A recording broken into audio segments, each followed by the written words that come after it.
If you've only got a couple of days and you want to start designing with Figma, then you're in the right place. You won't be a pro just yet, but you can start learning the core tools and feel confident in beginning a new project. What to learn on day one?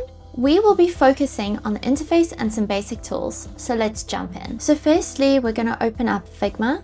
I already have an account. If you don't, you can just sign up. It is free, and to get started, the free account is perfect. If you wish to know more about pricing, I'll place a link for that YouTube video that I made explaining how Figma's pricing model works. But for now, we can start with the free account. The first thing we're going to want to do is create a new file, so we can click Design.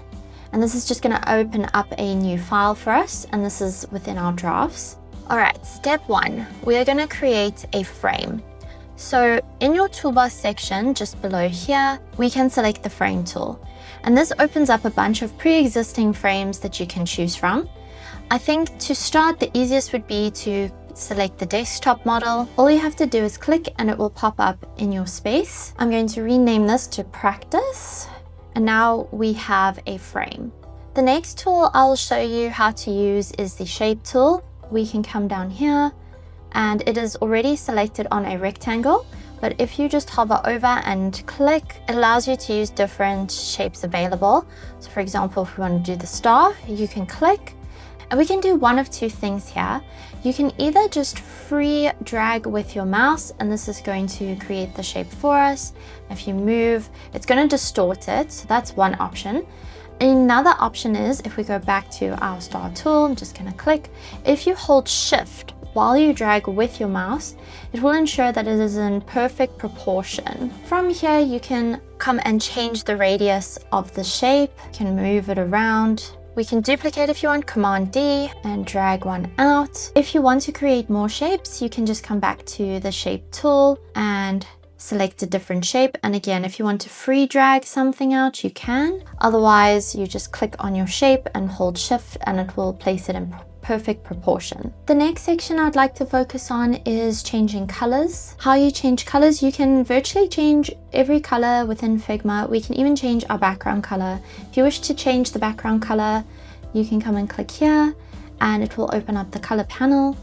You can just select whatever color you like the background to be. It's quite helpful if you're working on a dark frame or a light frame. You can switch to the other so you have a better contrast. To change color, we can come and click on our shape, and in the right-hand panel, it's going to show you the color fill that it is right now. All you need to do is click on the fill itself, and this color panel will open up. So we have our hex code, or we have a color dropper, and we can select any color within this panel. What's really nice is with the hex code, if you have a specific brand color or a color that you like and you know the hex code too, you can type that in and it will go to the correct color for you. Another nice feature is the color dropping tool, which I can show you how to use in a minute. So that is how we change the color of a shape. We can also change the color of our frame. So right now it's set to pure white. You can just click on it. Again, you can come and select a color that you prefer. I'm just going to change it back to white for this video to make it easier. Another nice thing is we can do a stroke. So on the star, I'll show you how to do a stroke. Just click on the little plus and this gives us our stroke. So let's go find a yellow. Right now, it is very small and difficult to see. So if we zoom in, we can see our star better. And we can increase the stroke's thickness. So it's a little bit better to see now. We can also remove the fill, or we can change the fill. So if I click the minus button next to the fill section, the shape will have no fill. So just to show you, I'll move it outside my artboard. You can see there's no fill to my star anymore. So that's a nice option. Now let me show you how to use the color drop tool. So we can click on fill, and if I want our triangle to be the exact same color as our circle, can click on the color drop tool in the menu and click, and now it has completely matched. One last thing I will show you about color, which I quite enjoy, is if we come across here back to the panel and you can scroll up at the top, we have this option for gradients or patterns. You can even load an image or a video. So let me just show you gradient for now. When you click on gradient, it's going to provide these sets of colors for you. You can come and click on them and change them. So let's do maybe nice bright pink, and let's go for a purple. You can come and add gradients here as well. Figma's going to try and match the shades quite nicely. If we drag our gradient from the shape up, you can see it's changing the colors, making it less obvious, more subtle. We can also tilt our gradient. Quite a lot we can do, which is really cool. And you just click away and then that side panel will disappear. Next, I want to show you guys how to make text. So we can come and click on this T button and click where you would like your text to appear. It's going to have this little circle and you can type. When you click away from your text box, this is now when we have the option to change our text. And again, if we go to our right-hand panel, we can see what font, what type the font is, the size, what is our line spacing, our alignments, the color of our font. So let's start with the color of our font, as you should be able to change it now from the color session we just had. And let's make it this bright pink. Now, this font is very small on my desktop, so let's go ahead and make it bigger. I just want to show you, if you click and you drag here, it just makes the text box bigger. It doesn't actually increase the size of the font. So you need to come and click here to increase the size of your font. So let's make it nice and big. And we'll zoom out. Now that we've made it nice and big, we can reposition anywhere on our artboard. If we wish to make it center aligned, we can click on that. If we would like to make this more bold, let's do it bold. We can increase our auto height and our letter spacing. So if we want more spacing between the letters. And if you wish to change the overall font, if we want something different, you can click here. These are all the fonts that are pre-installed within Figma. You are able to get additional fonts. You can just install them, upload them to your computer, and then they should appear here in this window if there's any custom fonts that you would like that aren't available in Figma. Now I will direct your attention to the layers panel, which is here on the left. And this shows you all the layers that we have created. And what's really nice is if you hover over them, it shows you exactly which shape or text we are speaking about. You can also hide our layers. Layers work on top of each other. So for example, the hey there, the text, is in front of the star and the shapes that we have created. So it will sit on top. So if we wish to have things hidden behind it, we can. If we want, let's say, the star to be in front, we can just use our layers here and move it above. Now, if we look, the star is in front of our text. Another way to do this is, let's say we want to send our star back behind our text. You can click on it, right click, come down, and you can either say bring to front or back. As we want to go into the back, we're going to say send to back. And now you have it. It is the back layer. Just to note, it is the most back layer, so if we use our other shapes, they will go in front of the star now. Alignment on Figma is quite nice. It pops up with these red lines. It's trying to help you align as much as possible. Alignment's very important, and we can go into that detail later. But what you can know is that these lines will guide you. They just appear and it will try and snap you to a specific place. I'll also show you a nice little trick. If we want these three shapes to be aligned, we can also select all three by just dragging on top of them. And this little panel appears, and this is the tidy up icon. You click it once and it aligns them as much as possible. And we can add additional spacing or anything here. What to learn on day 2? I'm going to teach you some basic prototyping skills and a flow.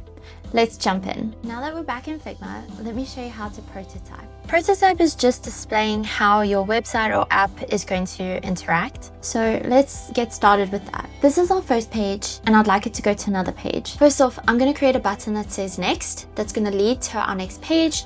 And from there, we're going to create a back button, which will lead back to this page. Buttons are very simple to do, so don't overcomplicate it and don't think that they're difficult. I'm going to start with some text. And our button is going to say next. Now, using our new skills, we are going to decrease our letter spacing. We are also going to make our font less bold, and we're going to take it down by quite a bit. Now that we have our next text, I'm going to come and create the back part of this button. So we are going to use a rectangle, and I am going to hold Shift and drag out. Now, this has created a square, which is fantastic, but I need it to be more of a rectangle, as buttons are generally rectangular and not square. So I am going to just drag to what I think is good.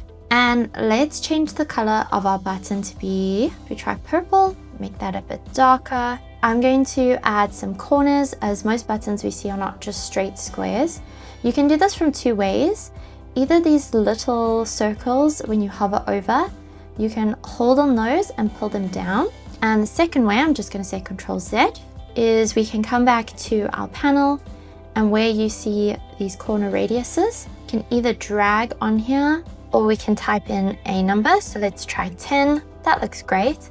Now remember our trick of sending this to the back. We can either drag in the layers panel, or we can actually right click and say send to back. There's our text, and you saw those lines, they snap it into place. Now black on purple is very bad contrast, so I'm going to change this to white, so at least we can see that better. I'm going to group these two items. So how you do that is you can either just drag your mouse and select like that, or we can individually click both elements, right click, and we're going to say group selection. And this just makes it easy for me because I can move both around and know that they're still in the same place that I want. Hey guys, just to interrupt the learning quickly, I've created a free Figma cheat sheet, which will show you all the shortcuts that are essential for designing just to save you time. Link is in the description. Now we're just going to zoom out here, and I'm going to place this button in the middle. Now, in order to prototype, we need at least 2 frames. What I'm going to do is click on this frame, hold Command D in my keyboard,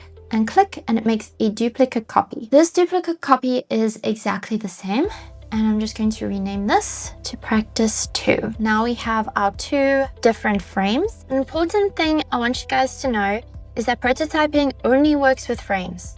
So if we have shapes or text outside of our frame, just in our canvas section, we won't be able to prototype those things. It needs to be linked to a frame to work. Now that we've got that sorted, I am going to come and change our next to back. So now we have our 2 buttons. Let's just practice some of the skills we've just learned. So let's go ahead and change the colors so we can distinctively see that we have a different page. So now you can see we have 2 different artboards. So we are currently in design mode, and that can be shown up here where it says design, and then we're going to click over to prototype. We have no device selected for now. You can click on the menu, and these are all the options that are available. For now, I'm going to leave it as is, as we don't have a specific device. We've just said to design for desktop. Now we need to begin a flow. A flow will show the prototype, and you start your flow by clicking on your frame and then moving back to the asset panel and click starting point. And this is going to be flow 1. You can come and rename this to anything that you want. And this is our first flow. Now that we're in prototype settings, we can't go in design. We can move things along our design, but we cannot actually change the design of the elements. And you'll notice that we've got these little plus buttons appearing, as this is where our noodles or flow points are going to try and direct us. So these little plus nodules will then allow you to create a little prototype arm, which leads to the frame that you want to use.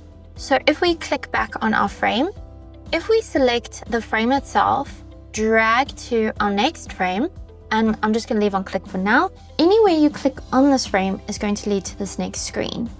Now we want to be more specific than that, so I'm just going to delete. If you wish to delete any of these noodles, you can just click on them and press the back button. I want to be quite specific, and only when the user clicks on my button will it lead to the next screen. So I'm going to click on my button itself, grab and hold and move to this screen.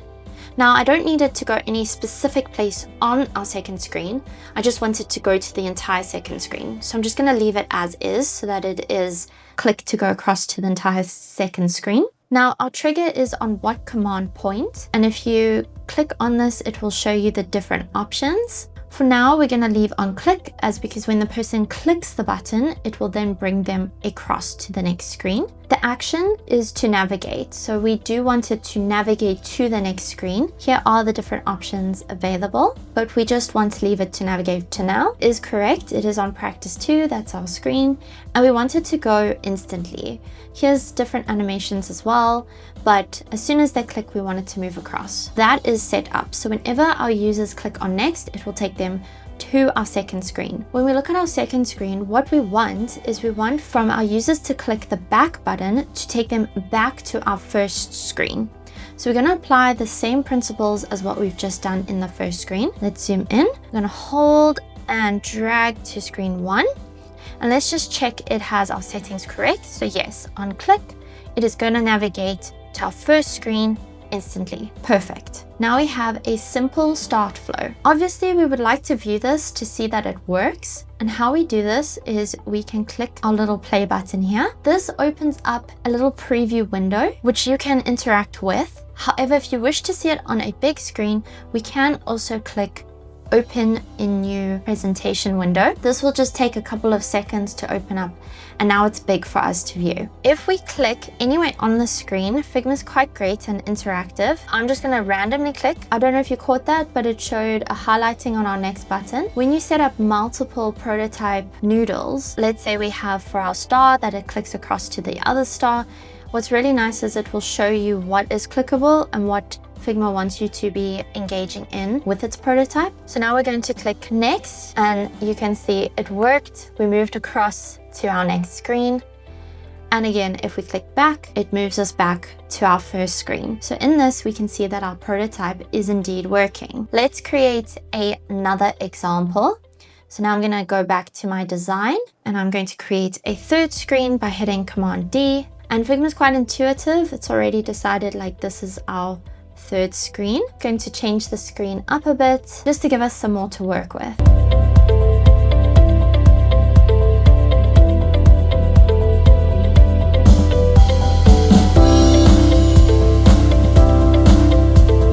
Now we have 3 screens to work on.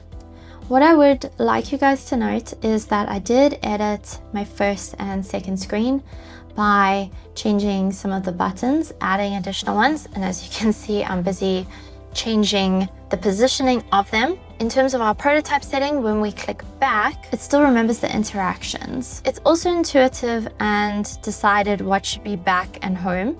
So we can come and click on this. The back button is going to take us to our home page, which we don't want. So I'm just going to drag it back, and our home button is going to take us to our home page now, which is great. Next takes us back. We're just going to pull it to our practice 3 screen, and our back button goes there. Our thank you page, we'll show you the other way you can do it, is practice 3. You can set it here. Takes us there, and let's just check our next button takes us there. So now we can see our noodles are noodling. They are going. Let's just check that this all works. We're going to hit preview, and you will remember we opened it up in the big window. It is here with all the changes, so you can see you don't have to reopen it. Sometimes Figma is a little buggy and you may need to reopen, but for the general census of things, it should be fine. So if we click next, it takes us to our screen, which is correct. And let's click next again. Takes us to our third screen. Perfect. Now we want to start all over it, but let's check. If we click back, takes us back. Perfect. Back takes us back again. Now let's check that we can go to our third screen, our thank you screen. If we click that button, takes us to our thank you screen. Amazing. And if we click home, takes us to home screen. Perfect. So it is all working. One thing you guys should know is when you are prototyping is just to test and constantly test, especially the more you get into it, as you want to make sure that it always works so that the user's experience is flawless. So this is just some basic prototyping. We can go and get all fancy with animations and changes, but this is just the basics. The more you play around, the better you'll be. I do have a prototype video, so if you wish to learn more on prototyping, I will put that in the description. What comes after day 2? Well, this is interesting because now you've got a little bit of knowledge, so now it's time to put that practice in. The best way to get good at Figma is to copy. I know that sounds contradictory, but the best is if you can find a design that you really like, go onto Google, Pinterest, Mobbin, Dribble, anything.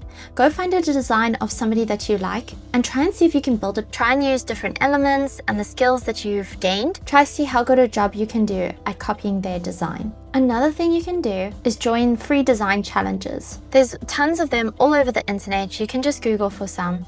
And these design challenges are designed to test your skills. With anything in life, to improve your skills, you need to do repetition. So if you wish to get good at Figma, you just need to keep practicing. It will get easier. In conclusion, you can learn Figma in 2 days. Stay curious, keep practicing, and you will see how fast you will grow. Thanks for watching. Let me know in the comments what you're going to start designing first, and I'll catch you in the next one.